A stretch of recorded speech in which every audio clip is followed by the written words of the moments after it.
Okay, if you cast your minds back an entire year, okay? Halloween 2020, all right? Younger me was just kicking off this YouTube channel. And he was like, you know what's a good idea? A Halloween special. So I did 5 movies in a row of Netflix horror movies just so that, I could do something more relatable to people who that they can actually check out. And then on Halloween, I did a poll for Facebook, and I was like, what one do you want me to see me review? And they all chose Ghostbusters. So on October 31st, I uploaded my video for Ghostbusters. You can check it out if you'd like. I will warn you that camera quality is not very good because I just used my camera that I had on my laptop because I was just starting up. So definitely check it out if you're interested, but just fair warning, it's a big decrease. But then you can see where I've come from and how far I've gone and how far I'm going to go. So definitely do that if you're interested. But today, we're going to be talking about a sequel, Ghostbusters 2.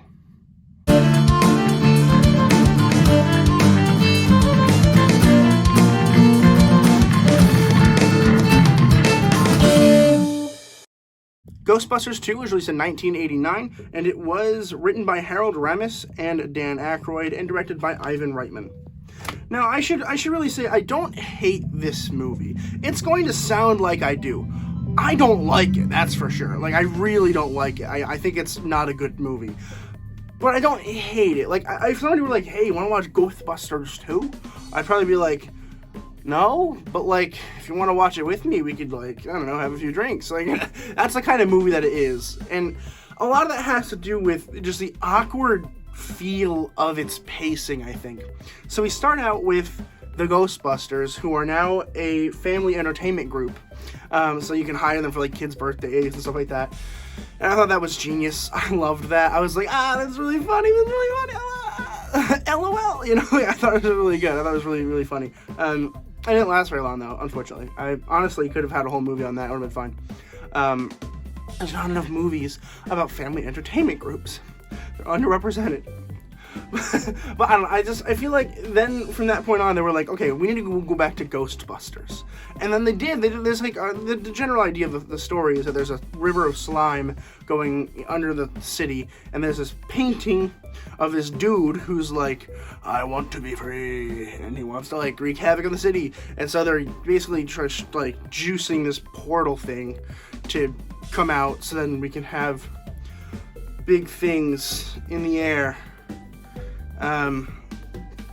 It's really kind of complicated, and it doesn't make any sense. Like, none of it makes any sense. And that's okay, because it's Ghostbusters, so it doesn't have to make perfect sense.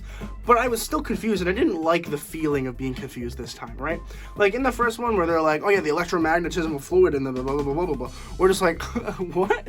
And this one, I'm just like, why can't you just tell me what it is, man? Like, I know that Ghostbusters is fake, but, like, also, I want a little bit more from that. But there's a couple cool side plots with, like, Bill Murray and Sigourney Weaver and Rick Moranis, and, like, they were all kind of fine, but the main story itself wasn't very good either.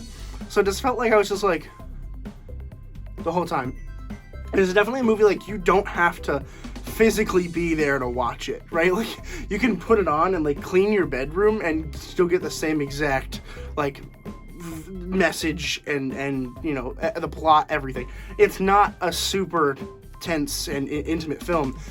And also, a lot of that has to do with the comedy that doesn't work, right? Like, in the first movie, the first movie is hilarious. Like, I laugh out loud every single time I watch that one. This one, nothing. It's super dry for me. There's nothing funny about this movie. And a lot of it has to do with taking Bill Murray out for a lot of it. Like, he's in the movie, yeah, but he's not in the movie for the most part. Like, most of the time, they find an excuse to make him not be in the one place he has to be. He's like, oh yeah, we're gonna fight this ghost, and the guy's like, nah, peace, and then he leaves, and it's like, okay, but, like, you're Bill Murray, like, I need you to be here. And I don't know, the cast is fine. It's Bill Murray, Dan Aykroyd, Sigourney Weaver, and Rick Moranis who really lead the whole crew here. And they're all fine. Dan Aykroyd is getting a little less funny every time I watch him. Bill Murray is funny every time I watch him, but this time he just didn't have a lot of screen time. In fact, I think he probably has the least amount of screen time out of any of the Ghostbusters in this movie, so that really sucks, because I do like Bill Murray. I don't know, it just, for the most part, it just felt slow and boring, and nothing happened at all. But, like, at the end, you get a cool ghost fight, and, Bill Murray's there, so it's like, how much more can I expect for a sequel from a Ghostbusters movie? I don't know, but we will find out soon, because there is a Ghostbusters movie coming out, I believe it's this week, at the time of uploading, called Ghostbusters Afterlife, which is a direct sequel to, I think it's this one. It could be a direct sequel to the original Ghostbusters from '84. They might skip the second one. I think it's safe to assume that they are including the second one, and it will be a trilogy for now. And then there'll probably be more if this one's successful, which I think it will be, so we'll see. But, I don't know, this movie's fine. I watched it on, I think I rented it on Redbox, but you can find it where movies are rented, or maybe it's streaming somewhere and I don't know about it. But yeah, I'm gonna go ahead and give Ghostbusters 2 a C- for just being meh. Have you guys seen Ghostbusters 2? Let me know in the comments down below what you thought about it. Do you like it? Do you hate it? Are you in the middle? I don't know. Let me know in the comments below. I definitely want to hear from you guys. Definitely consider subscribing if you like these kind of things. I just talk about movies all the time, so definitely consider subscribing if you don't want to miss any videos. And when I get to 200 subscribers, I'm doing an 8-hour-long live variety show that you're not going to want to miss, so definitely consider subscribing. And as always, keep watching movies and television, stay educated, and I'll see you guys in the next video.